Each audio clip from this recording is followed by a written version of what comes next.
Kaya nga po, kung hanggang ngayon hindi pa natin isinusuko ang ating buhay sa Panginoon, kapatid, nasa alanganin kang kalagayan, nasa alanganin kang status. Paano kung biglang ang kamatayan dumuon sa iyo at wala kang relasyon sa Panginoong Yesus? Saan kaya yung kaluluwa mo mananatili habang buhay? Sayang naman yung kaluluwa mo kung mananatili sa hell habang buhay. Kung pwede naman na si Jesus ay makasama mo habang buhay sa kanyang kaharian sa langit, ang tanging mong gagawin, humingi ng kapatawaran sa mga kasalanan mo at tanggapin si Jesus bilang Panginoon at tagapagligtas mo. Kapatid, walang mahirap doon.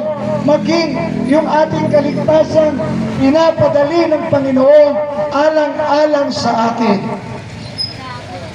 Subalit ang kaaway na dyablo na nagahari sa mundong ito ay dinadaya ang karamihan sa atin.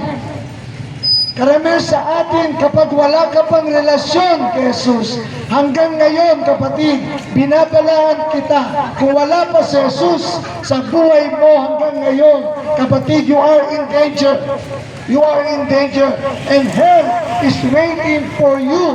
Huwag nawang mangyari na mamatay ang sino man sa atin na walang relasyon sa Panginoong Yesus. Sapagkat walang Jesus, walang kalangitan.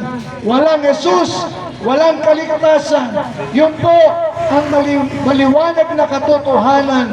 Ang sabi na salita ng Diyos, at malalaman mo ang katotohanan at ang katotohanan ang magpapalaya sa iyo.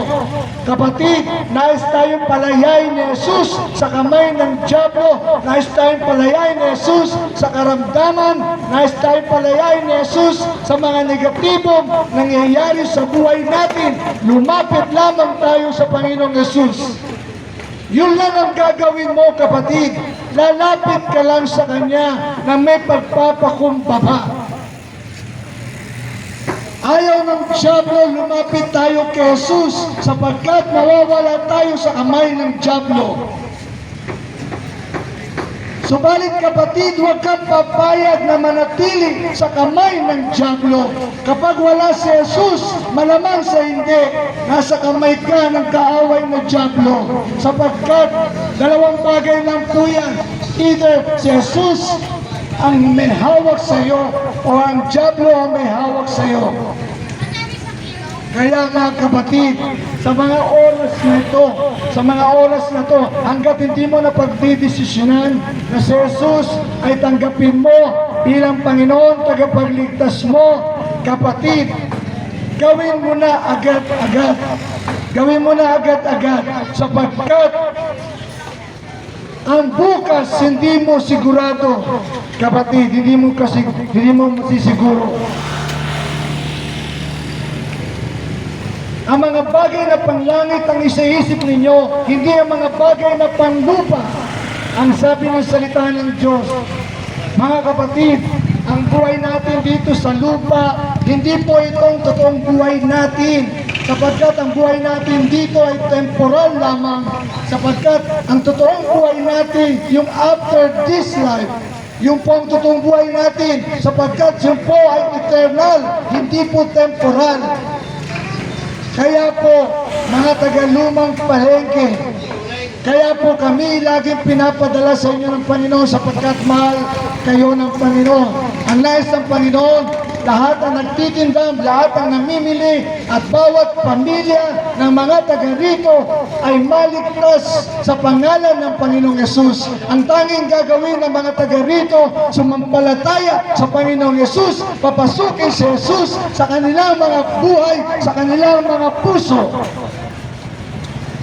Huwag tayong papayag ang dyablo ang maghahari sa ating tahanan, sa ating mga buhay. Kapatid, kawawa ka kapag ang dyablo ang inayaan mo maghari sa buhay mo. Paalisin mo ang dyablo sa pangalan ni Jesus. Sabihin mo sa kanya, Satanas, umalis ka sa buhay ko. Hindi kita kailangan.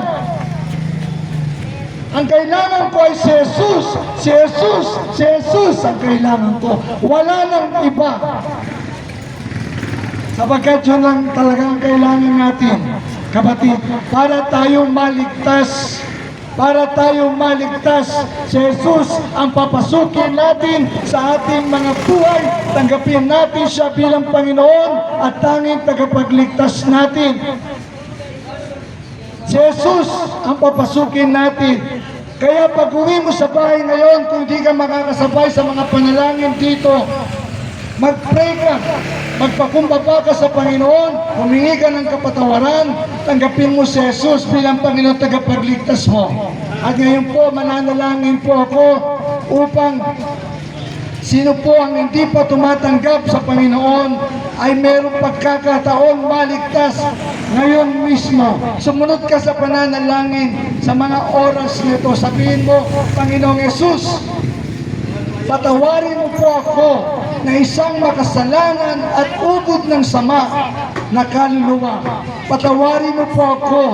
Patawarin mo po. Ako po'y napakarumi. Ako po, Panginoon, ay napakarami kong kasalanan. Patawarin mo po lahat ng mga kasalanan ko. Magmula noon hanggang ngayon, patawarin mo lahat ng mga kasalanan ko, Panginoong Jesus.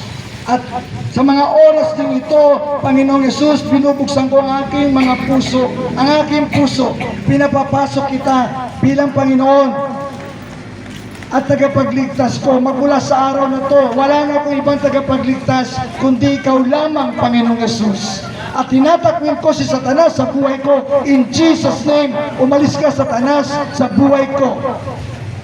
At ikaw, Panginoong Yesus, ang tinatanggap ko maghari sa buhay ko at sa pamilya ko at sa mga mahal ko sa buhay. In Jesus' name. Kaya salamat, Panginoong Yesus. Ako iyong pinatawad, ako iyong niligtas, ako iyong nilinis at isinulat mo ang aking pangalan sa aklat ng buhay na siyang gate pass ko para makapasok sa iyong kaharian. Sa pangalan ni Jesus, ikaw na po bahala sa akin, Panginoong Jesus, sa mga susunod kong gagawin. Sa pangalan ni Jesus, sa pangalan ni Jesus. Amen, amen. Ako na lang po mananalangin, Panginoon, sa mga tumanggap sa iyo na ligtas, alalayan mo po sila, tulungan mo po sila, ingatan mo po sila, i-follow up mo po sila, Panginoon. Sa mga hindi tumanggap, Panginoon, huwag mo silang hayaan, patuloy na madaya ng kaaway. Pag-uwi nila sa bahay, manalangin sila, Panginoon. Magrema, maglogos ang iyong salita sa kanilang mga buhay. In Jesus' name, in Jesus' name. Amen, amen.